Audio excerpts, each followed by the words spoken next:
Despite a historic night for Hillary Clinton, Bernie Sanders is doubling down on his promise to battle all the way to the convention. Listen.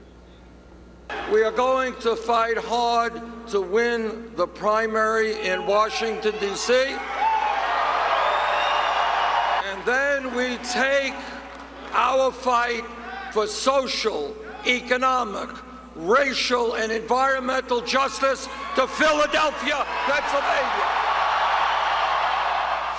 Here to talk about it, Leslie Marshall, syndicated radio host and a Fox News contributor, and Lars Larson, syndicated radio host for Compass Media Networks. Thanks to both of you for joining us. Lars, let me start with you.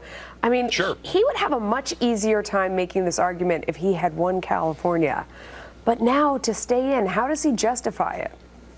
I don't think he can justify it, because even if you take away the rigged system of superdelegates, Hillary Clinton still wins this race on delegates. She still wins the race for the nomination by about 3 million votes. And if Bernie really wants to make this a movement of the people and a revolution for social justice and all the other nonsense he's been throwing out, he has to accept that more millions of American Democrats chose her than chose him. So he really doesn't have a case. Leslie, what is he hanging in for? I mean, it's almost as if he thinks there's an indictment coming or something. I mean, I don't really see any other way that he makes this work by staying in. Well, I don't think he thinks it's an indictment. I think he thinks it's exactly what he said all along. A couple of things here. First, a revolution. And second of all, he is a true believer and has said all along he does follow through with what he says until the last vote is cast and the last vote is counted, until that convention and all of the superdelegates that are pledged to her are truly hers. He does not feel there is a nominee, and he still feels he's in it to win it, even though, like you said, rightly so, without California, there's absolutely zero chance. And there was zero chance before that the superdelegates were going to switch their loyalty to him. Lars, is he hurting her by staying in? Because in some ways, I mean, he makes her look more sympathetic. Here she is trying to celebrate her victory as the first woman to be nominated by a major party, and he won't even concede to her and let her have it. So in some ways, maybe he's helping her.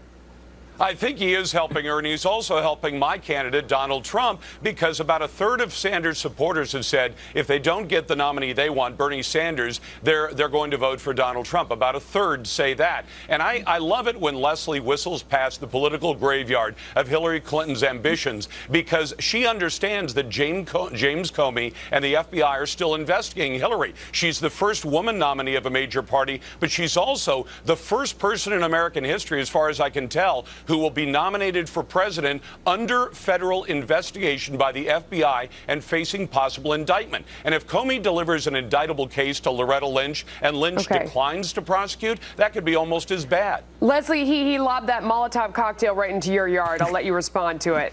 There's not going to be an indictment, Lars. Legal experts, graveyard or not, have basically said, and everything that we're hearing coming out of the FBI, and even the emails released, was this reckless? Perhaps. Was it poor judgment? Perhaps. Was it not following policy, in violation of policy? Yes. Criminal? I don't think so, and I don't think there's going to be an indictment, which is why we see the support in the polls, even her being under investigation currently. Lars, how does she handle this gracefully? Because she looked graceful last night, but you have to think behind the scenes, Hillary Clinton's furious and wants to probably run Bernie Sanders over with her car. I think she does probably want to run Bernie Sanders over with a car. Here's how she could do it. She could do it the way any legitimate politician would. She could come out and meet with the press and actually take some hard questions and settle some of these issues. And by the way, for Leslie, Hillary Clinton admits that she destroyed public documents. That is a federal crime. And one of the punishments for that federal crime, if indicted and convicted, is you can't hold public office for at least 3 years. So she's committed crimes, Leslie. There's no two ways about it. All right. We know where Lars would come down if he were the judge. Leslie, how do you think that Hillary Clinton should handle Bernie Sanders now? What's a graceful way to get through this without running him over with the car? I think what happened in 2008, in a sense, between her and our current president, Barack Obama. You have a private meeting. You say, what do you want? VP, Secretary of State, Supreme Court nomination, and do you promise not to run for my second term? It's very clear with the president meeting with Senator Sanders as well as Harry Reid that a lot of Democrats are talking to him about not taking this all the way to the convention floor. Half of his staff will be gone this week. His funds are almost gone. I don't see how he can take it to the end of July, but he's definitely fully Okay. bent on doing so. We're going to leave it there. Thanks, guys. That was fun. Greg. Thank you.